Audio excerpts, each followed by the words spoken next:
बच्चों, आप लोग कैसे हैं? आशा करता हूँ आप लोग अच्छे होंगे, मस्त होंगे और स्वस्थ भी होंगे। आज हम लोग पढ़ने लगे शंकु और मोस्ट इम्पोर्टेंट क्वेश्चन है आपका और हम लोग का और ये बिहार बोर्ड द्वारा पूछे जाने वाला क्वेश्चन है। ठीक है, एक शंकु के आधार का व्यास 10 cm और उसकी ऊंचाई 12 cm हो तो शंकु का आयतन निकालना है। ठीक है, क्या निकालना है? शंकु का आयतन निकालना है। देखिएगा, इसमें कुछ हम दिखाना चाहते हैं कि इसमें शंकु का तिर्यक ऊंचाई देखिए, हम दिखा रहे हैं आपको कि ये हमारा क्या हो गया, बर्थडे का टोपी है, देख रहे हैं आप लोग, उस शंकु का है, आकार का होता है। तो देखिए बर्थडे का क्या हो गया, टोपी हो गया।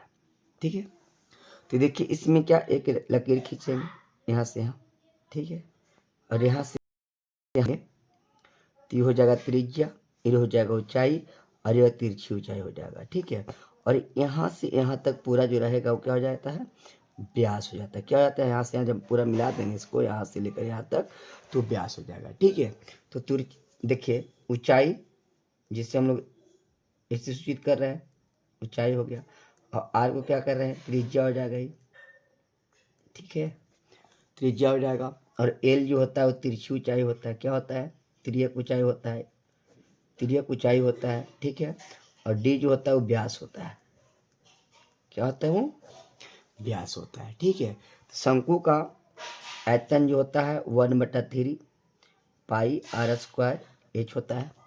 ठीक है, और शंकु का वक्र भी जो होता है पाई आर एल होता है, और शंकु का संपूर्ण पृष्ठ जो होता है pi r into l plus r होता है। ठीक है, और देखिए इसमें शंकु का, जैसे हमको एल का मान निकालना है तो √r² प्लस h² होता है, और इसी में h का यदि मान निकालना है तो इसका भी फॉर्मूला होता है l² माइनस r²। यदि r का मान निकालना है तो क्या होता है फॉर्मूला, √l² माइनस h² होता है। ठीक है, ये क्या हो गया, शंकु का फॉर्मूला हो गया। ठीक है, और इसका क्वेश्चन है, देखिए क्या है क्वेश्चन, एक शंकु के आधार का व्यास 10 cm और ऊंचाई 12 cm है तो शंकु का आयतन निकालना। पहले नंबर क्या करेंगे, शंकु का चित्र पारेंगे। ठीक है, ये क्या हो गया, शंकु का चित्र हो गया। अभी क्या बोल रहा है कि शंकु का जो ऊंचाई जो यहाँ से यहाँ तक आएगा, शंकु का जो ऊंचाई बोल रहा है, कितना बोल रहा है, तो 10 कितना cm, तो 12 cm, 12 हो गया। अब उसका व्यास, तो व्यास बताया कि यहाँ से पूरा जो होगा क्या हो जाएगा, व्यास हो जाएगा। तो व्यास कितना है, तो 10 है। कितना है, तो 10 है। तो देखिए यहाँ डैश देंगे, और h बराबर पहले हम लोग दिखा देते कितना है, तो 12 cm लिख दिए, और d बराबर क्या दिया हुआ है, तो 10 cm दिया हुआ है। ठीक है, तो शंकु का आयतन जब हम लोग को निकालना है तो शंकु का आयतन क्या होता है, 1/3 पाई r² h होता है। ठीक है, तो इसमें r का मान नहीं है, r का मान निकालना है तो r बराबर होता है d/2। क्या होता है, r बराबर d/2 होता है। तो r बराबर d का मान कितना है, 10, और बटन कितना हो जाएगा, 2, त्रिज्या कितना आ गया, 5 cm आ गया।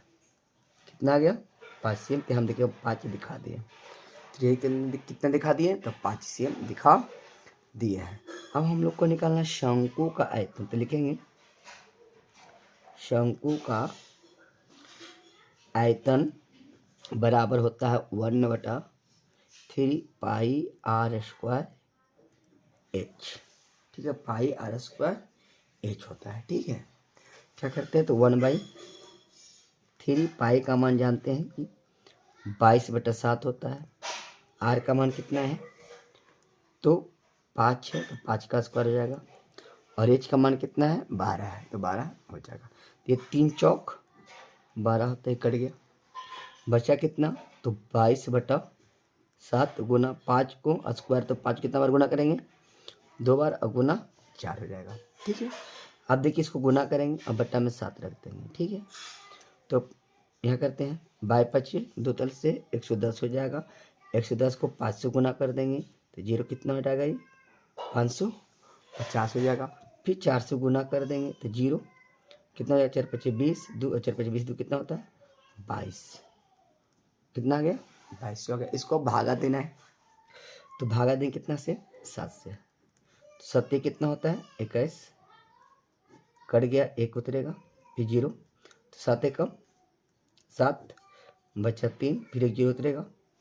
ठीक है, फिर देखिए 7 चौक 28, कितना बचेगा 2 बचेगा, पॉइंट देंगे तो 1, तो 7 दूनी कितना होता है 14, कर जाएगा, कितना बचेगा 6 बचेगा, कितना बचेगा 6 बचेगा। ठीक है, फिर 0 बैठाएंगे, 7 कितना होता है 56 होता है। तो देखिए इसको हम लोग भागा देते हैं तो 314.28, आपका आंसर आ गया 314.28 CM3। आपका आंसर आ गया। यदि वीडियो अच्छा लगा तो लाइक एवं सब्सक्राइब जरूर कीजिएगा।